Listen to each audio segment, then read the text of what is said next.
Welcome to Last Light Sleep Stories, where you will find heartwarming stories to help you unwind and drift off to sleep. Find a comfortable position, close your eyes, and let the sound of my voice soothe you and help you let go of the anxieties and heaviness of the day.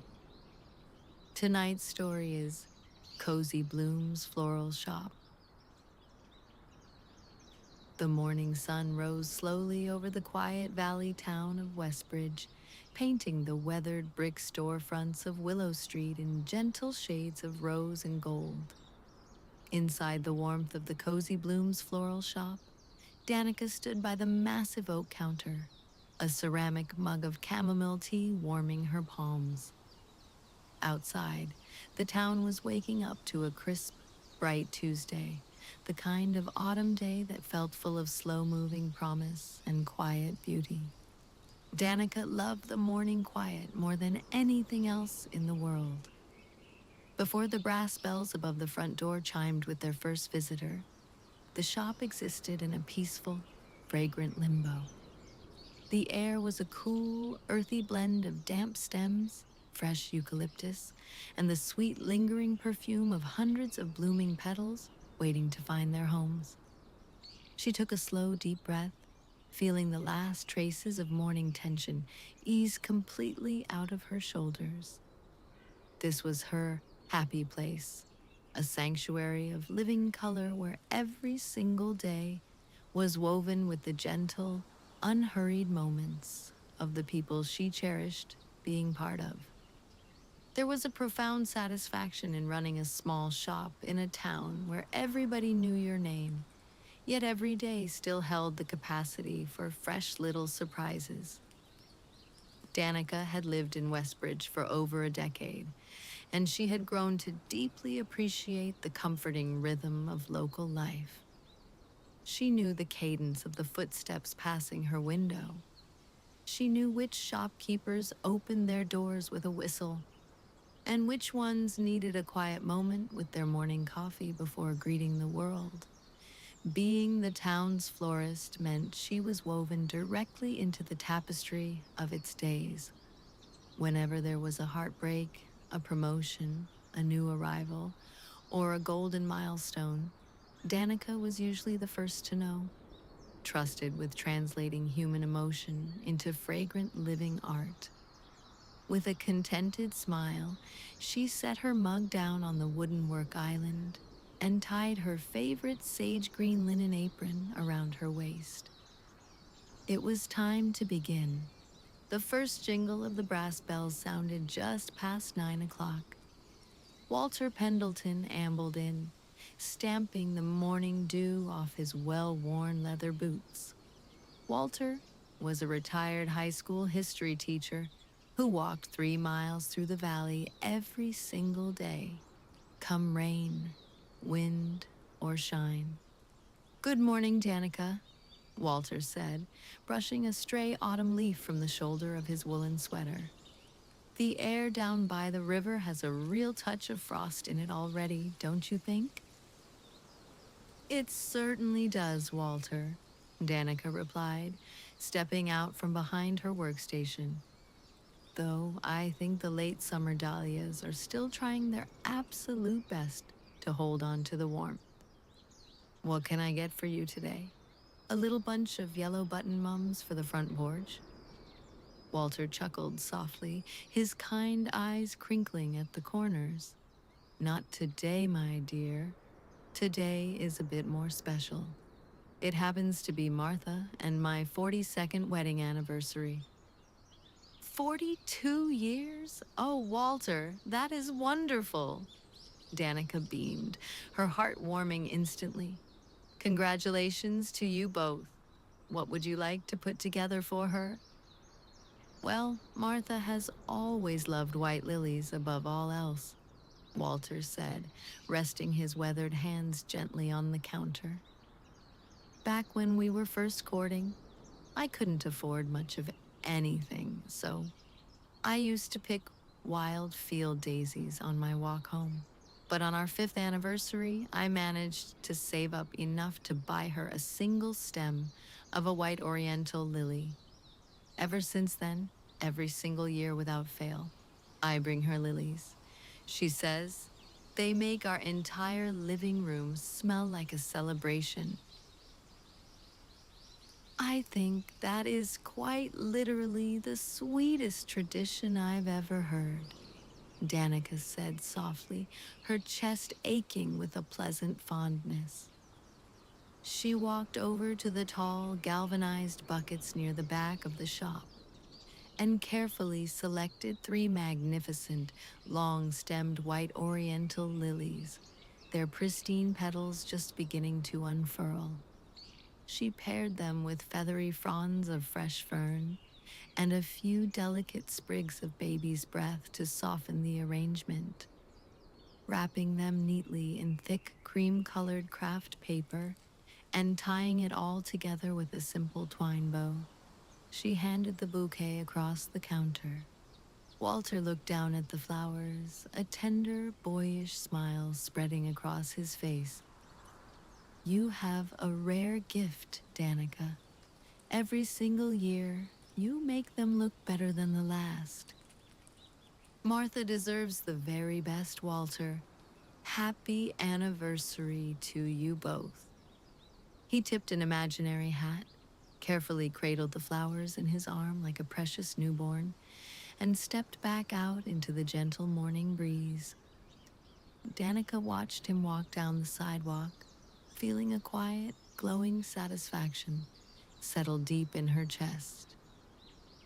Being a keeper of these little milestones was, without a shadow of a doubt, her absolute favorite part of the job. A little before noon, the shop filled with a bright burst of laughter as Piper walked in. Piper was 24, full of boundless creative energy, and had recently opened an artisanal bakery just 3 doors down from the florist. She carried a small cardboard pastry box tied with a cheerful pink string. Delivery for the resident floral artist, Piper announced, placing the box right on the center of the counter. Is that what I think it is? Danica asked, her eyes lighting up with anticipation. Fresh lemon blueberry scones, straight from the oven and still warm. Official payment for keeping my storefront window boxes looking so wonderfully cheerful. Piper grinned, tapping the counter playfully. You drive a terribly hard bargain, Piper, but I happily accept. Danica laughed, opening the box to reveal golden, crumbly scones dusted with a light layer of powdered sugar. So, Piper leaned against the counter, resting her chin on her hand. What does the grand schedule look like for the afternoon? More quiet arranging, or are you preparing for a massive event? Actually, I have a delivery order coming in around 2 for the community center. Sarah's hosting a welcome tea for the new town librarian, and she wanted a dozen small mason jar arrangements. Lots of cheerful wildflowers, she specified. Sunflowers, zinnias, and bright snapdragons. Oh, perfect. Everyone loves a sunflower. Piper nodded approvingly. Well, I need to get back before my bread dough completely overtakes the kitchen counter. Enjoy the scones. Thanks so much, Piper. Have a wonderful lunch rush. Danica poured herself a fresh cup of tea and enjoyed a warm, buttery scone, surrounded by the quiet, earthy hum of the shop. Life in Westbridge always moved at just the right speed, never too frantic to miss the small details, and never too slow to grow dull. She loved the sense of community here, where neighbors looked out for one another, and every storefront felt like a chapter of a shared story. By 1 o'clock, the afternoon sun was casting long, golden bars of light across the wide wooden floorboards. The bell chimed again, and in stepped Franklin. Franklin was a tall, gentle-natured architectural draftsman, who had moved to Westbridge from the bustling city about a year ago.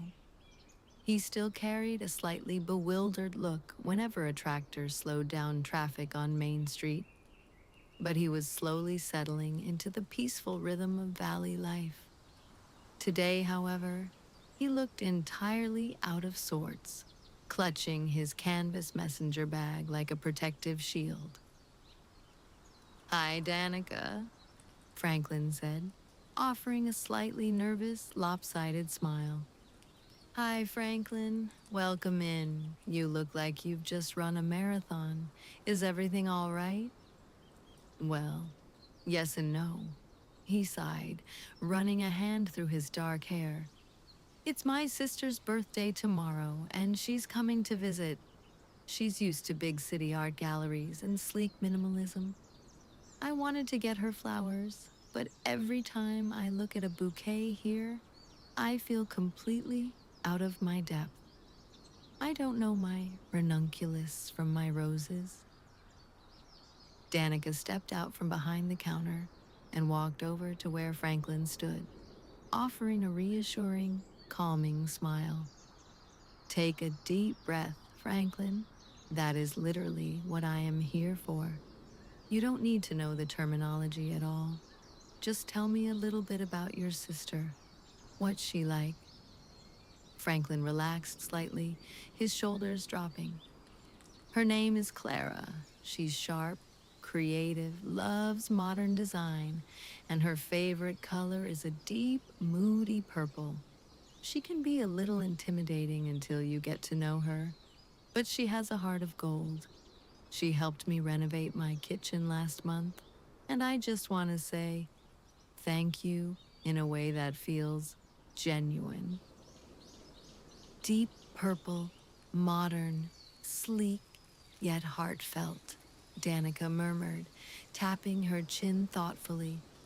"I think I have just the vision." She walked over to a cooler and pulled out a stunning bunch of deep plum-colored scabiosa, some dark purple lisianthus with ruffled petals, and a handful of architectural thistles that gave off a wonderfully modern, textured look. She added a few broad, dark green monstera leaves to ground the arrangement in a clean, contemporary silhouette. Working with quiet focus, Danica trimmed the stems and arranged them in a smoke gray glass vase that she happened to have in stock. The result was striking, sophisticated, dramatic, yet undeniably organic and warm. She turned the vase around to show Franklin. His eyes widened, and a genuine look of relief and delight washed over his face. "Danica, that is incredible. It looks like something straight out of a high-end design magazine, but it still feels alive. She is going to love it. It has personality just like her." Danica smiled, wrapping the vase securely in a reusable canvas tote bag for safe travel. "Clara is going to be so touched that you put this much thought into it." "Thank you so much," Franklin said, genuinely grateful as he paid for the arrangement. "I honestly don't know what we'd all do without this shop." "We make it work together," Danica replied warmly. With a cheerful wave, Franklin carried the gray glass vase out the door, walking much lighter than when he had first arrived. The middle of the afternoon brought a peaceful, quiet lull to the street outside. The dusty sunlight drifted through the front window, illuminating the floating motes of dust and the velvety petals of a deep red rose resting in a display bowl. Danica spent a quiet half-hour tending to the various houseplants near the window, misting the ferns and gently pruning dead leaves from a sprawling pothos vine that climbed up a wooden trellis. There was a deeply meditative rhythm to plant care that Danica found endlessly grounding. You gave them water, sunlight, and a little bit of attentive care, and in return, they filled the room with life oxygen, and color. It was a simple, honest exchange, but it taught you a lot about patience and steady devotion. Owning the shop gave her a profound connection to the passage of the seasons. She watched spring turn the valley into a sea of pastel blossoms, saw summer explode with vibrant sunflowers and zinnias, welcomed the rich rusts and ambers of autumn, and watched winter frost the window panes while she kept the interior warm with evergreen boughs and forced paper whites. Being part of Westbridge meant sharing in its collective heartbeat. Danica often thought about how buildings and streets were just empty shells until people filled them with memories. Every bouquet she tied represented a human connection, a silent apology, a roaring celebration, a quiet comfort during a hard week, or a simple expression of everyday affection. She took immense pride in being the keeper of those emotional threads. Around 3 o'clock, the bell rang once more, announcing a very different kind of customer. Barnaby trotted in first, his golden tail wagging a mile a minute. Barnaby was a friendly retriever belonging to Julian, the local veterinarian whose clinic was just around the corner. Julian followed right behind, wearing his green scrubs, looking like he had already seen half the dogs and cats in the county. "Afternoon, floral wizard," Julian greeted, leaning against the counter while Barnaby politely sat and waited for his customary dog biscuit. "Afternoon, doctor," Danica laughed, reaching into the jar under the counter and handing a crunchy biscuit to the dog, who took it with the utmost gentleness. "What brings you out of the clinic? Is everything all right with the animals today?" "Oh, the animals are fine. Mostly just routine checkups and a very energetic basset hound who tried to eat my stethoscope." Julian smiled, resting his chin on his hand. "I'm actually here on a personal mission." "A personal mission? Well, that sounds intriguing." "My mother is coming into town this weekend for a visit," Julian explained, scratching the back of his neck. "She hasn't been to Westbridge in 2 years. She loves gardening more than anything, and she's always critiquing my lawn. I wanted to put something on her guest room nightstand, so she feels completely at home the second she walks in." "That is so thoughtful, Julian. What kind of garden does she have back home?"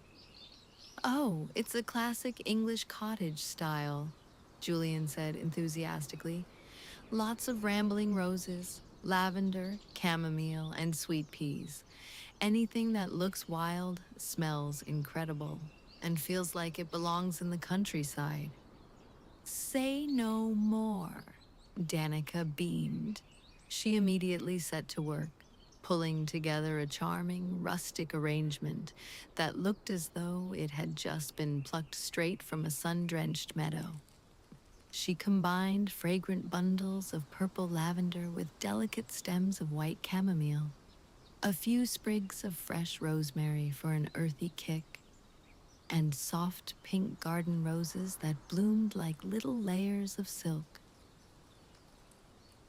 Instead of a formal vase, she placed them in a small, vintage terracotta pot, wrapping a simple strip of burlap around the middle and tying it with a piece of twine. When she slid it across the counter toward Julian, he leaned in close, inhaling deeply. "Good grief, Danica," Julian whispered, closing his eyes in appreciation. "That smells just like summer in her backyard. She's going to love it so much she might actually forget to inspect my lawn." "Well, let's not get ahead of ourselves. Moms will always inspect lawns," Danica laughed. "But I think this will certainly put her in a wonderful mood." Julian carefully picked up the terracotta pot, with Barnaby giving a soft, approving woof by his side. Thanks again, Danica. You're a life-saving friend. Anytime, Julian, give my best to your mom when she arrives. Shortly after Julian left, a new visitor stepped inside, bringing a quiet, gentle energy into the room. It was Mrs. Gable, the town's retired librarian who had spent 40 years organizing books and recommending poetry to generations of Westbridge children. She walked with a silver-handled cane, her silver hair styled in a neat bun, wearing a soft cardigan the color of oatmeal. Good afternoon, Danica, Mrs. Gable said warmly, pausing to admire a display of autumn foliage by the door. Good afternoon, Mrs. Gable. It is so lovely to see you out today. How are you holding up? Oh, I am doing wonderfully. Thank you, dear, she replied, stepping up to the counter. I'm actually hosting a small book club gathering at my cottage this evening. We're discussing a lovely collection of classic English poetry. I realized at the last minute that my dining table looked a bit bare, and I wanted something small and understated. Nothing fussy, just something that feels literary and warm. Literary and warm, Danica repeated with a smile. I know precisely what you need. Danica selected a few stems of burgundy scabiosa, delicate sprigs of white waxflower, and a few rich amber-toned snapdragons that looked like they belonged on the desk of a Victorian writer. She arranged them low in a fluted antique teacup saucer that she kept on display, creating a charming, intimate centerpiece that wouldn't block anyone's view across the table. Mrs. Gable peered down at the arrangement, her eyes sparkling with delight. Oh, Danica, it looks like it stepped right out of a painting. It's perfect for the evening.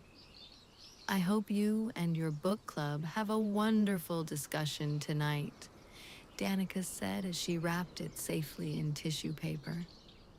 Thank you, my dear. Your shop is a true treasure to this town. As the afternoon sun began to dip lower, painting the valley sky in soft shades of lavender and tangerine, the bell rang one final time. A young girl of about 10 walked in, clutching a fistful of coins tightly in her palm. Her name was Fiona, and she lived just down the street. She looked up at Danica with big, serious, determined eyes. Hi, Danica, Fiona said quietly. Hi, Fiona. How was school today? It was good, Fiona nodded solemnly. Then, she opened her hand to reveal a jumble of shiny quarters, dimes, and nickels. I have $4.50 saved up. Is that enough to buy a flower for my mom? She had a really long day at work, and I want to make her smile. Danica felt her heart melt completely. She walked out from behind the counter and knelt down to Fiona's eye level. Fiona, $4.50 is more than enough, Danica said gently. In fact, I think we can find the most wonderful flower in the whole shop for her. Danica led the little girl over to a bucket of bright, cheerful sunflowers, their yellow petals wide and open like little suns.